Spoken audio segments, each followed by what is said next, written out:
the Damon Runyon Theatre.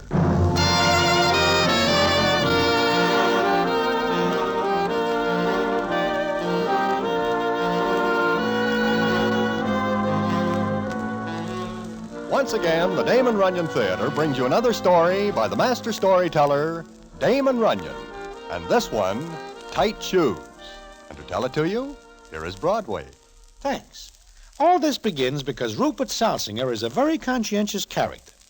I remember that it starts of an evening in Bilby's shoe store, which is on Broadway near Mindy's. Things are quiet until in walks Corky Lambert and three of his boys. For a second, Corky just stands there looking around. Then he yells, "That's the guy, boys! Toss him around a little, break him apart!" Hey, wait a minute, what did I do? Mr. Lambert, what is it? What's wrong? Bilby, look at my feet. Why, you're not wearing shoes. Shoes? Here, look. That lame-brained clerk of yours sold me these this morning before I got to the track. Look at him. But I don't see anything wrong with him. Look, I'll talk to you later after my boys wreck your clerk and your store. Please, tell me what's wrong. Mr. Bilby, I sold him what he asked for. You sell me tight shoes. They kill me. I get to the track and my feet hurt, and what happens? It takes my mind off the horses and I drop $1,000. I tell you, I sold you 8.5, the size you asked for. Then my feet hurt me so bad I have a few harsh words with my doll and she bangs me over the head with a hard object. Look, Mr. Lambert, I'll fix it up. I'll exchange the shoes. I'll fire this nitwit of a clerk. You will? Yes, I promise. Only please don't wreck my store. I got nothing against you, Bilby. When you sell me shoes, they fit. But these... Oh, I swear, you asked for 8.5. Look inside. That's the size of those shoes. Shut up. Mr. Lambert, I assure you, look, take any pair in the place, 3. Take 10 pairs. All I want is that this clerk should be flattened. I'll fire him right away now, please. Okay, Bilby. But if I come in here again and see that kiss of his, so help me, I'll tear this place apart. Come on, boys. Let's go. Okay. You dope. You sap. Mr. Bilby, I sold him 8.5 like he asked for. He takes a size 11. Then why did he ask... Put 11s on his feet and tell him they're 8.5. Well, how was I to know that? You know it now, but it won't do you any good, because from now on, you don't work here. But the job, I need it, Mr. Get out. Get out. And if you so much as pass here on the other side of the street, I'll shoot you.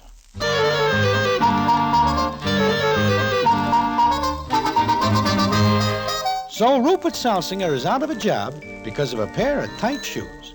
And that's not the whole thing, which ends up very strange indeed. And what the events are that follow, I will tell you in a minute.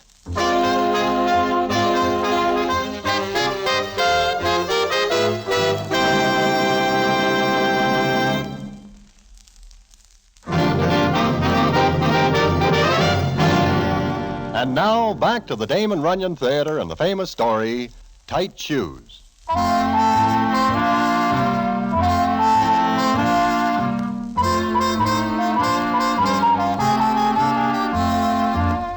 Well, Rupert is out of a job. He takes it hard because he is in love with a doll named Minnie Schultz and wishes to marry her. So he is very low indeed and walks around until dark. He takes a good look at the East River, but changes his mind because it is very muddy and he has got on his best suit. Then he drops in a little place and the scene is as follows. The injustice of it. The terrible injustice. Were you speaking to me? No, I wasn't. Oh, I thought you were. I was talking to myself. Oh. Would you like to talk to me? Who are you? Well, you look sad. I am. I may kill myself. Do you think it will help things? This world is full of injustice. Frightful, unfair injustice. Is it? Oh, but what would you know about that? You. I can learn. Huh. I can see you know nothing about injustice. Have you ever been sued?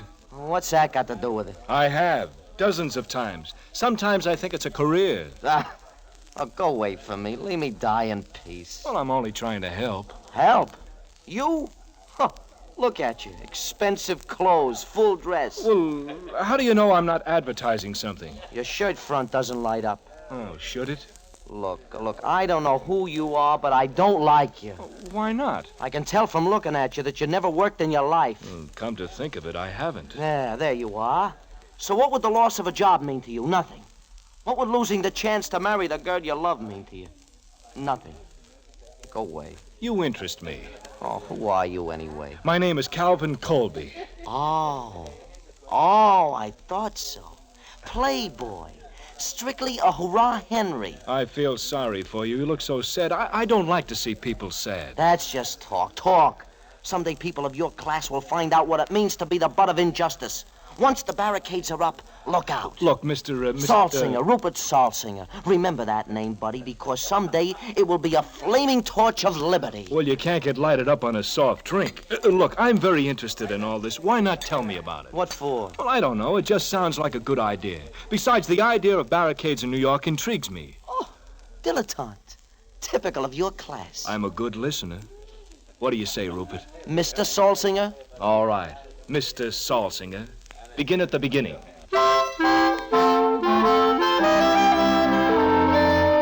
Now, although this Calvin Colby is strictly a hurrah Henry like Rupert says, he is nevertheless a nice guy. So, Rupert tells him the story. And when he finishes, Calvin says, Ropey, that is undoubtedly the saddest story I've ever heard. Not only that, but I'll lose many. Yes, you'll lose many. Oh, the bitter injustice. Cal, what'll I do? Ropey, we'll do something. Minnie is so wonderful. Have you got a girl? Oh, lots of them. But they all turn out to be plaintiffs. Then you are the victim of injustice, too. You are the victim of this... I certainly am. We should rise against the injustice. Carry a sort of liberty down Broadway. Make it Fifth Avenue. I live up that way. Cal, What, Ropey? what can I do? Minnie's father wants her to marry Gus Schmalk. Who's Gus Schmalk? He owns a drugstore. Capitalist. Exactly. Let's go throw some barricades at him. Yeah. Oh, but you're all dressed up. You had someplace to go. Oh, yes, I forgot now. But even if I could remember, you'd come first. We must right this wrong. We must carry something or other down Broadway. Rupee, what do you suggest? We'll fling our challenge at the world. Wonderful. Let's go fling some challenges. So Rupert and Calvin start walking. Nobody pays any attention to their challenges, although several gendarmes give them the eye. But as it does not seem a good idea to fling challenges at cops, Calvin and Rupert find themselves uptown, where the scene is as follows. Rupee, where are we? This looks like Columbus Circle to me. Oh? This looks like a nice place to start our campaign. All right, let's begin. Oh, wait a minute, Rupee. Look. What? Do I see men standing on boxes? Yeah. Good. I thought for a moment I was ill. Hey, why are they standing on boxes? They are making speeches. Well, what about? Injustice? Oh, there's too many of them. Look, 2, 3, 5 of them. They're too scattered. What they need is the centralization of ideas.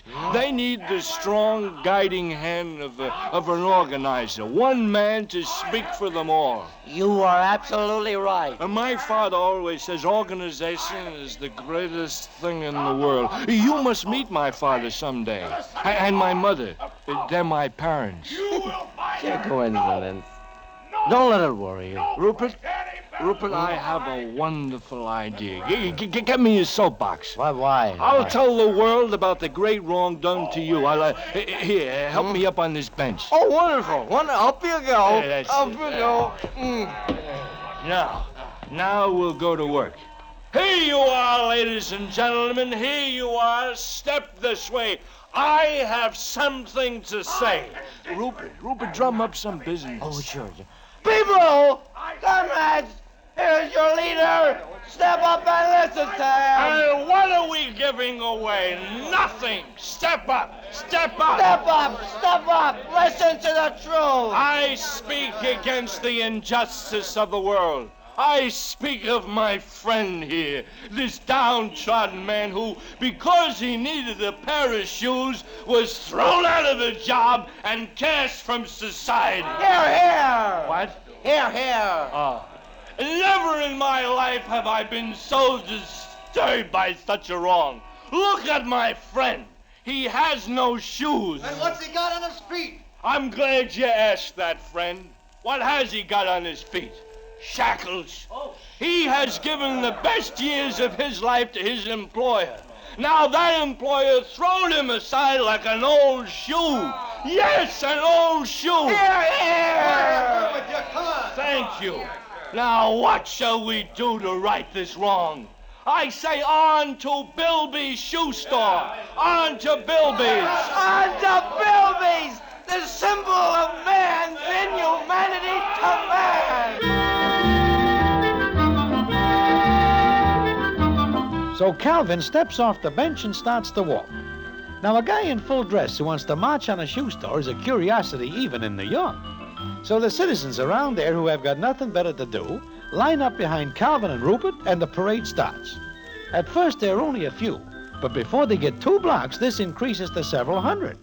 They are almost to Bilby's, and by now, Calvin Colby forgets what this is all about and says to Rupert, Rupert, there's something I don't understand. What is it, comrade? I remember starting out earlier with you, but I seem to have gotten mixed up in the parade.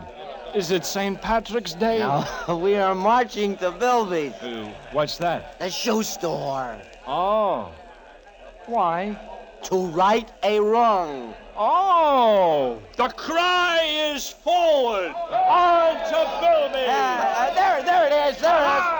Halt, friends! Halt. Friends, we are here. This is the place. Look at it. Look at its bloated owner standing in front. His iniquitous and sordid mouth open even at night to suck the blood from his slaves. Forward! Soul singer, what is this? What the devil? I have come back, Mr. Bilby. So this is Bilby. Who are you? What are these people doing here? Bilby, the hour has struck. Look, whatever this is, cut it out. You get away from here and take Insult to injury. Friends, follow me. Follow what? Stop it! Get away! Go back! You'll wreck the store! Shoes! Shoes, the symbols of slavery. Destroy them. No! Get away from those shelves! Police! Help! Murder! Police! The Bastille has fallen. My shoes! My stock! My store! Fire! Murder! Police! Help! Run, you coward. Rupert, What is it, comrade? I'm sleepy. well, the citizens in the parade see their chance to get some shoes, and they take it. It is not 5 minutes before Bilby's store is wrecked, but everybody has a pair of shoes. Some of the shoes get all mixed up. In fact, for weeks afterward, parties are running around Broadway trying to match up odd shoes. The fun is finally stopped by the gendarmes.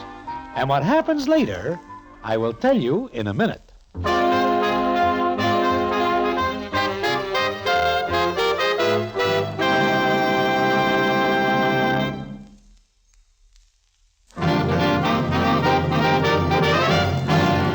And now, back to the Damon Runyon Theatre and the famous story, Tight Shoes.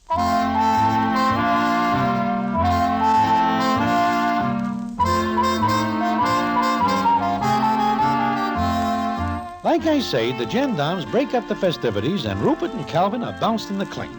But it seems that Calvin's father has quite a few shekels and some influence and springs them. Then it comes up the next morning in Calvin's apartment. All right. Hello, Dad. Hello, Dad. Calvin, this is the last straw. I put up with your nonsense and playboy tactics for the last time. Why, what did I do? Do? Have you read the papers? Well, I will as soon as I can focus my eyes. Why? Why? I waded through 100 reporters in the lobby downstairs, grabbing my coat, asking me for a statement on social justice. Oh? What social justice? Do you know what you did last night? Vaguely. Your mother has had to leave for the Catskills, and she hates the Catskills. Well, I'm sorry, Dad, but Look I don't here. know. It says, strange as it may seem, one of the town's most glamorous playboys, Calvin Colby, ended up last night in a new role, that of a thinker. Calvin, what the devil do you mean by becoming a thinker? Please, Dad, I guess This is the last straw. Hello. Who in the name? Who is that? Good morning. Oh, that's Rupert Salsinger. Oh, your friend of last night. Oh, I feel awful. Rupert, this is Father. Dad, this is Rupert Salsinger. You radical. Me? Yes, you. Now, look here, Dad, don't blame Rupert. I guess it was my fault. Listen, you think of something to say to those reporters downstairs before you do anything else. Do you hear me? Yes, sir, I hear you. All right. If you have any regard at all for your mother, you'll do something to get her out of the Catskills. Oh, I'm sick. sick. Listen, Rupert, talk to the reporters. Me, what'll I say? Anything. Oh, I wonder what Minnie will say. Who's Minnie? I told you, my girl. Oh, Oh, Cal, your father hates me. my father hates me. Listen, I got an idea. No, I will not march again. No, listen. You fix it up with me for Minnie, and I'll talk to the reporters. That's a deal. Where do I find Minnie? Here, I'll write down the address. Her father owns a delicatessen on 2nd Avenue. And please, Cal, hurry, because after all this, she's liable to marry Gus Schmelk.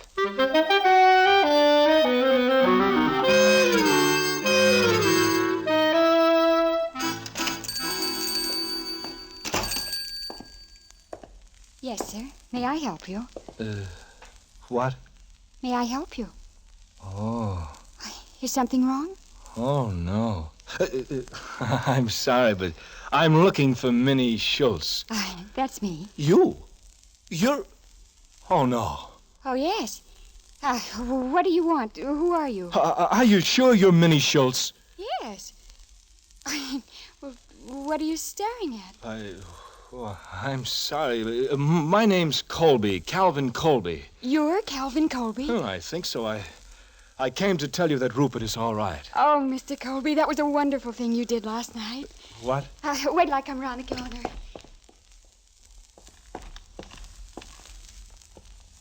The rest of you matches. What? Nothing, but... will you swear you're Minnie Schultz? Is there anything wrong? Wrong. Nothing that 5 million more of you wouldn't cure. What? Rupert's all right. Oh, he's with you? At my apartment. Oh. Well, that's what I came to tell you. I guess I'll be going now. Oh, wait. Yes? I read all about it in the papers.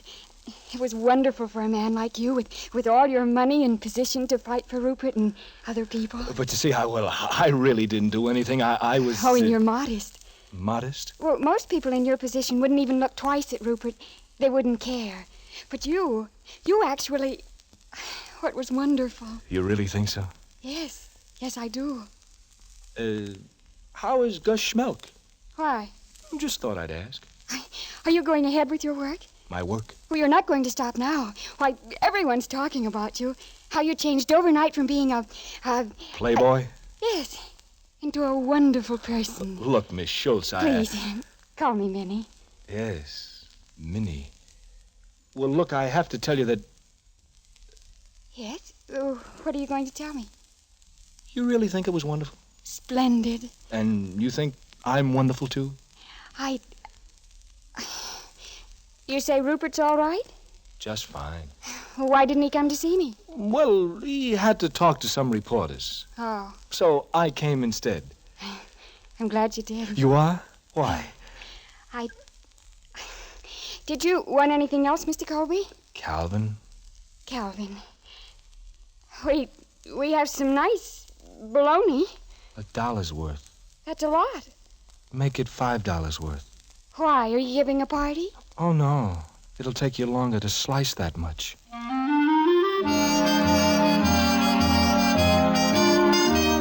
Well, 1 hour and $75 worth of delicatessen stuff later, Calvin Colby leaves Minnie Schultz, and he has got a look in his eyes. It takes him 5 hours to get back to his apartment, because he walks around in circles that keep taking him past the delicatessen. But he finally gets there, and the scene is as follows. Calvin, my boy, I've been waiting for you. Oh, hello, Minnie. Minnie? Calvin, what's the matter with you? Oh, Dad. What have you got there? What is all this stuff? She sold it to me. She sliced that bologna with her own hands. Listen to me. Calvin. Oh, I'm sorry, Dad. What did you say? My boy, I'm proud of you. I thought last night's escapade was another of your harem-scarum stunts, but this... Listen to this. The statement you gave the reporters this morning. I gave what statement? Calvin, are you... No, Dad. Well, listen to this. It behooves each of us in this age of mad commercialism to give a thought to his neighbor. It is our privilege as human beings, nay, our duty as human beings, to reach out and give the other fellow a helping hand. Justice must triumph. Calvin, your mother is coming home from the Catskills. Dad, let me see that paper. But this... Rupert!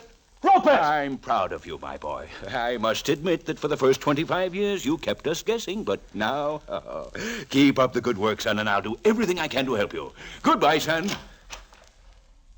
Rupert, are you here? Were you calling me, Calvin? Look, what did you tell those reporters? I was carried away. You weren't, but you will be. Why, you made me the biggest phony that ever came down the pike. I'll be the laughing... You want me to answer that? I don't care. Colby, you Colby? No, that's him. Oh, Colby, my name's O'Hara. Oh, how are you? Proposition for you, Colby. Great stuff in the papers. My name's O'Hara, 6th Ward. O'Hara, 6th Ward. Who are you? Rupert Salsinger. What'll they think of next? Well, Colby, what do you say?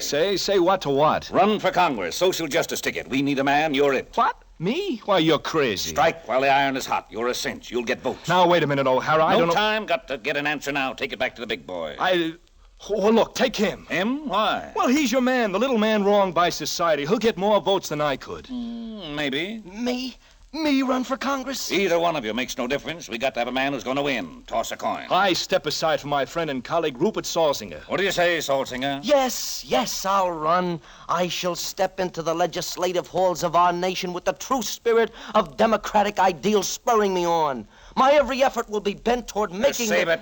We'll tell you what to say when to say it. See you later, Congressman.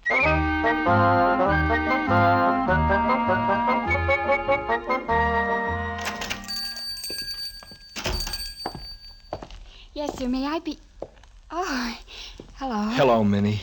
How are you, Calvin? Oh, fine.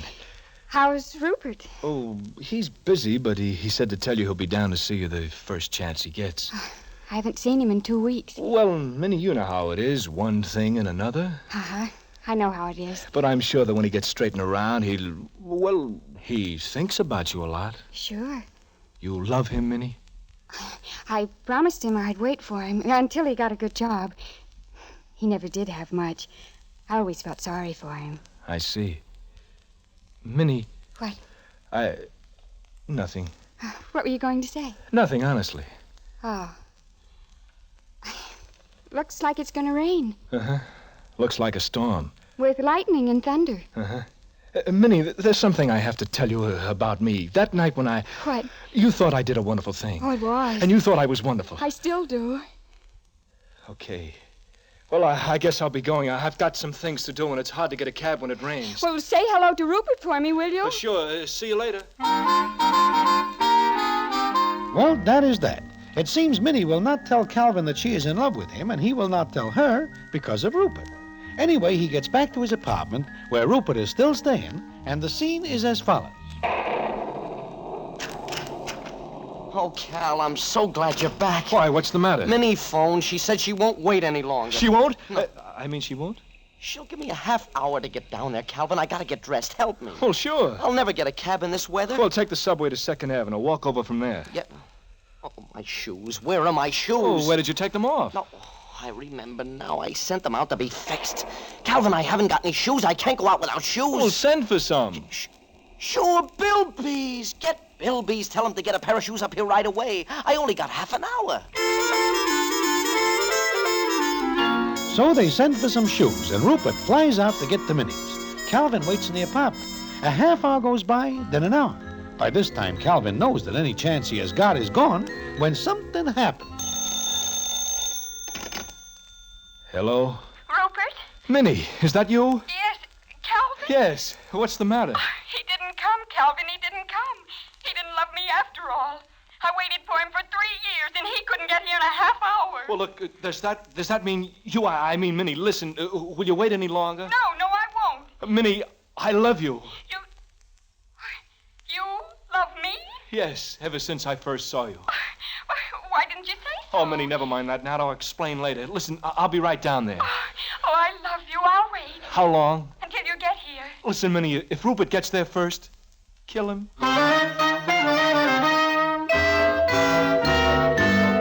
Well, Rupert does not get there, but Calvin does. And he is very happy now, married to Minnie, and managing the Schultz-Colby chain of delicatessen stores. Rupert is a congressman and marries a wealthy widow. However, I often wonder why he does not get to Minnie's on time. Well, I find out later. And what the payoff is, I will tell you in a minute.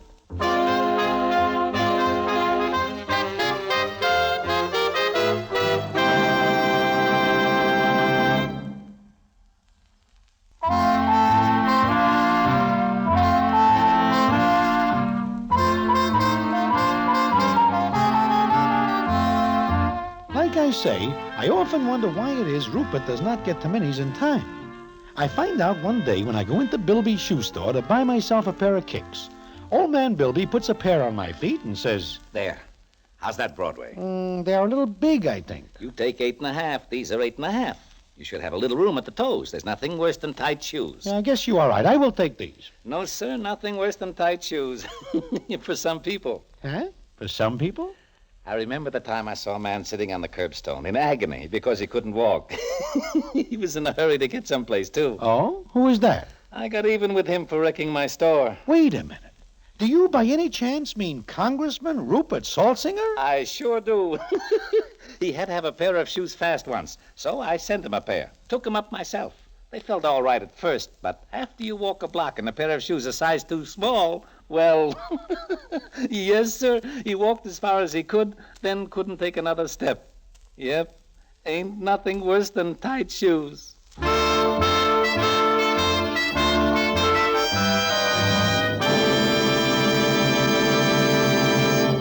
And so ends the famous Damon Runyon story, Tight Shoes. Listen in again next week for the Damon Runyon Theatre.